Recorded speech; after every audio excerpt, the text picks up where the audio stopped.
નકલી વસ્તુઓના સમાચાર તમે સાંભળતા થાકી જાઓ, પણ બનાવનારા તો એવું બધું નકલી બનાવે છે કે તેની કલ્પના પણ તમને ના આવે. નકલી મસાલા, નકલી ઘી, નકલી પનીર તો બનાવનારા પડ્યા છે, પણ ખાતર કોણ નકલી બનાવે? જો કે એવા લોકોય છે. ખેડૂતોની આખા વર્ષની મહેનત પર પાણી ફેરવી દેતા આ નકલી બિયારણની સ્ટોરી તમે ખેડૂત હોવ કે ન હોવ, પણ જાણવા જેવી જરૂર છે.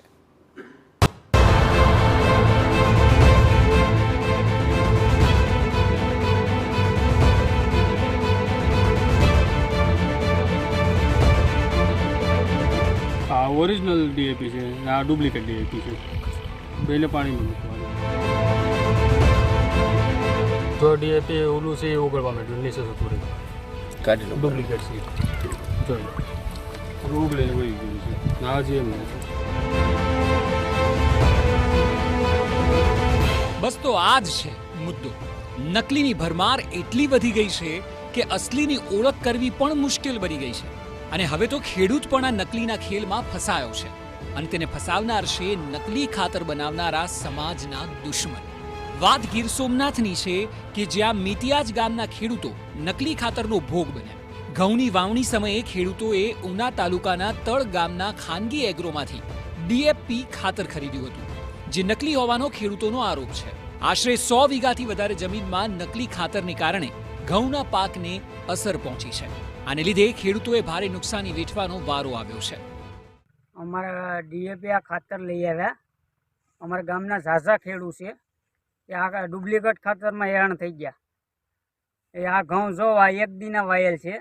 આ ઘઉં ને આ ઘઉં એમાં જમીન આસમાનનો છે. એમાં ડુપ્લિકેટ મેળવ્યું. બિનર તાલુકામાં વાળા તમથી લઈ આવ્યા. આ ડુપ્લિકેટ ખાતર તોડી દીધું. ઉના તાલુકાના તળ ગામના કિસાન એગ્રોમાંથી. અને આ ખાતર ડુપ્લિકેટ છે. ને જે અમે પોતાનું ગામમાંથી ખાતર લાવેલું છે એ પણ અલગ છે પ્લોટ, એ બહુ વ્યવસ્થિત પ્લોટ છે. અને આ ખાતર તમે જોઈ લો, આ તમે ઘઉં જોઈ લો, અત્યારે આ નીંગલવાની અણી આવી ગયા. આ 1.5 મહિનાના ઘઉં થઈ ગયા, તો હજી આમાં કોઈ ફેરફાર નથી દેખાતો. એની સાથે વાત કરેલી છે, એમાં સરકાર આમાં ધ્યાન આપે. ગમે તેવા ખેડૂતોને ગમે એવું ખાતર દાબડી દે એવું ન ચાલે. આમાં સરકારને પણ વિનંતી છે કે આવા લોકોનો પર્દાફાશ કરો, અમને ખેડૂતોને વળતર આપો. આવા તો કંઈ નહીં તો 100 વીઘાના ઘઉં અમારે અંદાજે આવા બગડી ગયા છે, જેને ડુપ્લિકેટ ખાતર આપવામાં આવેલું છે. હવે આમાં સરકાર ધ્યાન આપે, અમને વળતર આપે ને આ લોકોની ઉપર કડકમાં કડક કાર્યવાહી કરવામાં આવે, જેથી કરીને આવનારા દિવસોમાં બીજા કોઈ ખેડૂતો છેતરાય. આ મામલે કિસાન એકતા સમિતિનું કહેવું છે કે ઘઉંની વાવણીના સમયે કોડીનાર પંથકમાં ખાતરની તીવ્ર અછત હોવાથી અનેક ખેડૂતોએ જ્યાંથી ખાતર મળ્યું તે ખરીદીને વાવણી કરી હતી. જે પૈકી મિતિયાજ ગામના 20 થી 25 ખેડૂતોએ તળ ગામે એગ્રોમાંથી ડીએપી ખાતર ખરીદીને વાવણી કરી, પણ આ ખાતર તો નકલી નીકળ્યું.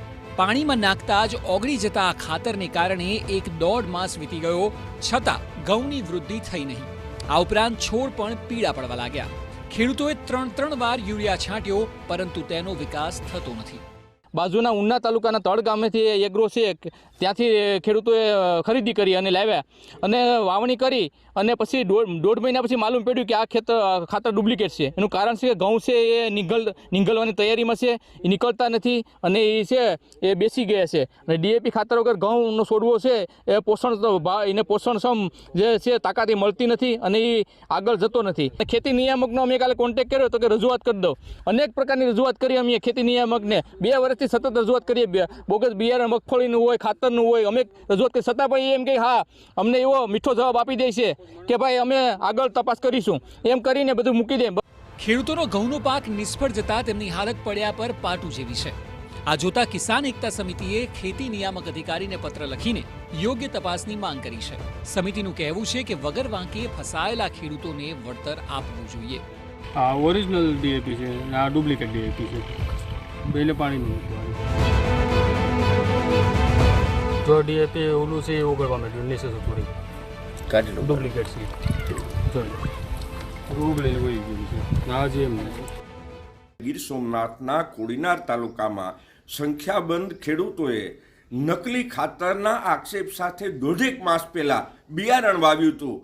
અન્ય તમામ ખાતરોથી એમના ઘઉંના પાક લહેરાય છે, પરંતુ મોટાભાગના બિયારણનો ભોગ બનેલા ખેડૂતો હાલ રાતે પાણીએ રોઈ રહ્યા છે. ત્યારે ખેડૂતોની માંગ છે સરકાર આવા નકલી લોકોને તાત્કાલિક ઝડપી લે અને ખેડૂતોને આ સમસ્યામાંથી મુક્તિ અપાવે. યોગેશ જોશી, TV9 ગીર સોમનાથ.